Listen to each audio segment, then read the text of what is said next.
Mon podcast IMO.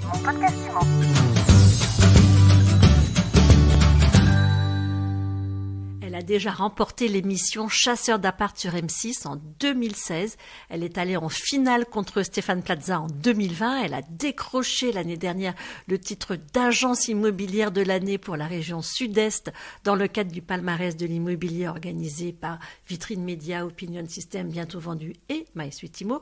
Et ce n'est pas tout, elle est arrivée aussi en deuxième position du prix féminin de l'immobilier. Bref, vous l'avez compris, je reçois aujourd'hui une battante, Angélique Omor, directrice de l'agence Gaudoise, basée du côté de Nice. Angélique, bonjour. Bonjour Ariane. Dites-moi, avec un tel palmarès à votre actif, qu'est-ce qui vous fait courir, Angélique? Vous aimez les challenges? C'est ça. J'aime assez relever les défis, c'est vrai. Après, bon, c'est vrai que cette présentation, merci beaucoup, cette présentation est très flatteuse. Après, les émissions, elles sont quand même séparées par 4 années. C'est vrai que c'était des expériences incroyables parce que ça nous fait sortir vraiment de notre zone de confort, puisque c'est notre métier mais qui est vu différemment, donc c'est un vrai challenge. Et le palmarès de l'immobilier, on y a participé un petit peu comme ça, en se disant tiens, pourquoi pas, etc. Et c'est vrai que ça a été une vraie surprise et on était très contentes en fait et très fiers surtout parce que le jury est quand même composé de personnes du métier, donc et d'avoir remporté ce titre, c'était très flatteur. On était très fiers et ça nous pousse encore une fois à continuer à travailler comme ça pour apporter une vraie qualité de service à nos clients.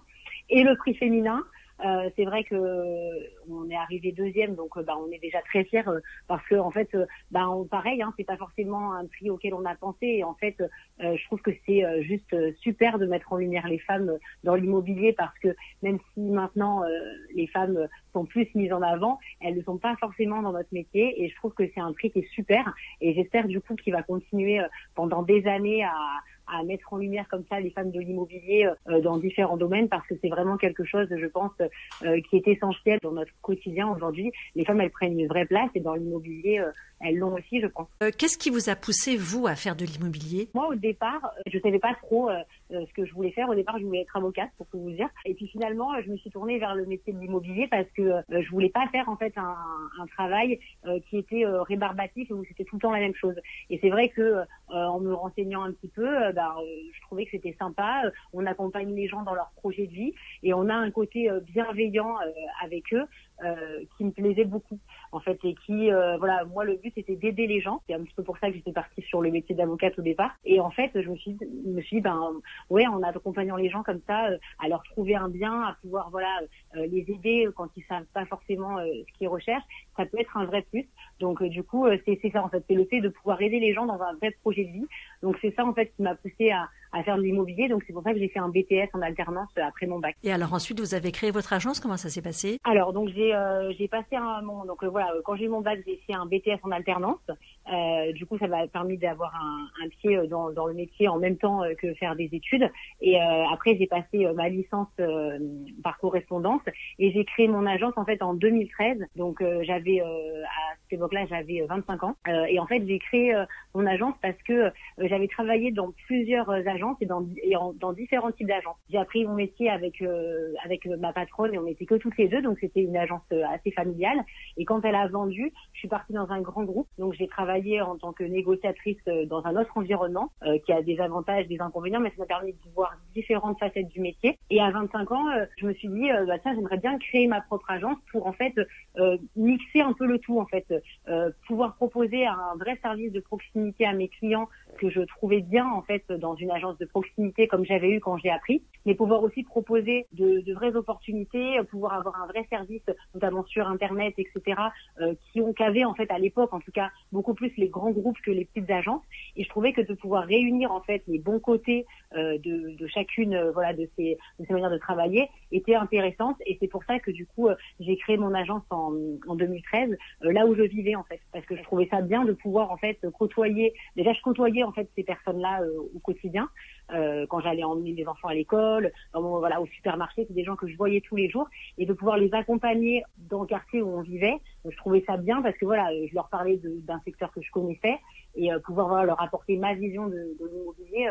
c'est quelque chose que je trouvais intéressant. Le secteur où vous vivez, c'est la Gaud de Prédnice. Alors au départ, je faisais vraiment que le moyen pays niçois, et maintenant on s'est un peu développé, donc on va dire qu'on a vraiment un secteur beaucoup plus grand. Mais effectivement, voilà, au départ, on était vraiment sur le secteur des hauteurs de Nice. Oui. Quel est l'ADN de l'agence La Gaudoise? L'ADN, je dirais que c'est vraiment l'accompagnement et la bienveillance en fait avec nos clients. En fait, la base, vraiment, moi, le but, c'était vraiment de les accompagner, que ce soit des vendeurs ou des acheteurs. En général, un bien immobilier, qu'on le vende ou qu'on l'achète, c'est forcément un projet de vie. Alors, il y a toujours évidemment des cas particuliers, des investisseurs, etc. Mais nous, en tout cas, sur notre secteur, on est vraiment sur des projets de vie. Et quand on vend sa maison dans laquelle on a vécu pendant 30 ans, on y a forcément en fait un affect avec. Et c'est vrai que moi, je voulais pouvoir les accompagner et qu'ils se disent voilà, je vends ma maison, je passe avec elle pour la vente, je sais qu'elle fera comme si c'était la sienne en fait. Notre base de travail, elle est vraiment basée sur l'accompagnement et la bienveillance. Moi, mes clients, je les croise tout le temps, voilà. Donc c'est des gens que je vois au quotidien, qui viennent, qui achètent, qui revendent dans quelques années pour différentes raisons. Et en fait, voilà, c'est vraiment les accompagner, être bienveillant avec eux, être vraiment la personne qui va pouvoir leur permettre d'aller au bout du projet, que ce soit en tant que vendeur ou en tant qu'acquéreur, peu importe, mais c'est vraiment l'accompagnement. Au-delà de l'accompagnement, est-ce qu'il y a des outils techniques qui vous permettent d'être au top? C'est vrai qu'on utilise pas mal les outils digitaux avec lesquels on travaille maintenant. Je pense que maintenant, toutes les agences, en tout cas la plupart, essayent de travailler avec les outils technologiques qu'on a à disposition. Là, depuis le confinement, nous on a vraiment, moi j'ai vraiment recentré en tout cas sur les réseaux sociaux parce que je me suis rendu compte que c'était vraiment important de les utiliser. On les utilisait au départ, mais je pense pas vraiment à 100% de leur potentiel. Et le confinement nous a apporté ça. On a aussi en fait mis en place la visite virtuelle, mais d'une certaine manière, c'est-à-dire que je trouvais que la visite virtuelle parfois c'était un petit peu contraignant. On a plus en fait fait un mix entre la visite virtuelle et la vraie vidéo de présentation pour que ça ait une fluidité en fait pour le client. Donc voilà, c'est des outils technologiques récents que j'ai mis en place maintenant et qui pour moi sont vraiment essentiels et pour le client parce que ça lui donne en fait une véritable idée du bien, et nous ça nous permet aussi de qualifier beaucoup plus les visites. Le fait de mettre en place des choses en amont des visites, ça nous permet de les qualifier, d'en faire moins et d'en faire en tout cas des visites qui sont beaucoup plus qualitatives pour nous, pour le vendeur comme pour l'acquéreur. Donc ça c'est un premier point.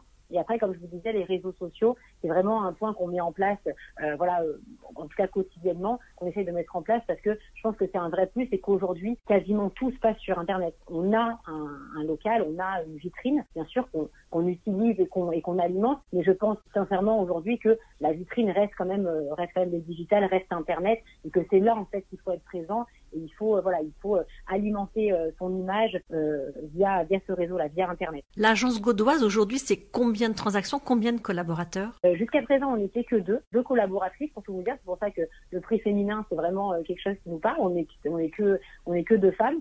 Sauf que là, je suis en période de recrutement parce que faut que j'agrandisse l'équipe parce qu'on a vraiment, on a du travail, donc on va passer on sera 3 collaborateurs prochainement.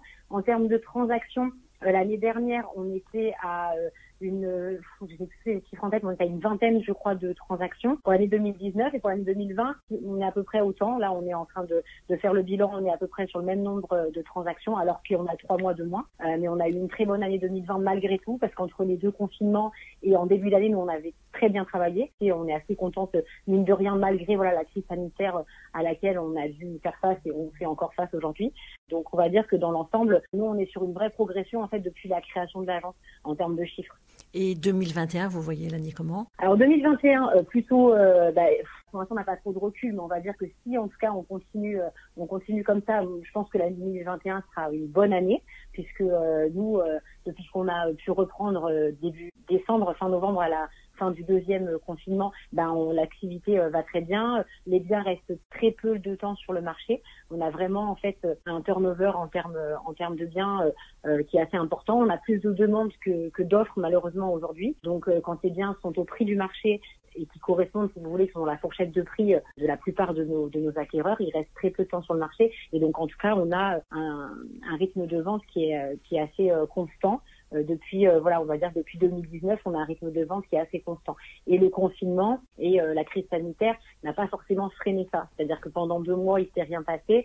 Lorsqu'on a repris, on peut dire quand même que on a rattrapé plus ou moins les 2 mois s'était rien passé. Et quand on liste sur l'année, on va dire qu'il n'y a pas d'effondrement majeur, en tout cas du marché de l'immobilier sur notre secteur actuellement. Merci beaucoup Angélique Omor. Je rappelle que vous dirigez l'agence La Gaudoise dans la région niçoise. Merci beaucoup Ariane. Mon podcast IMO.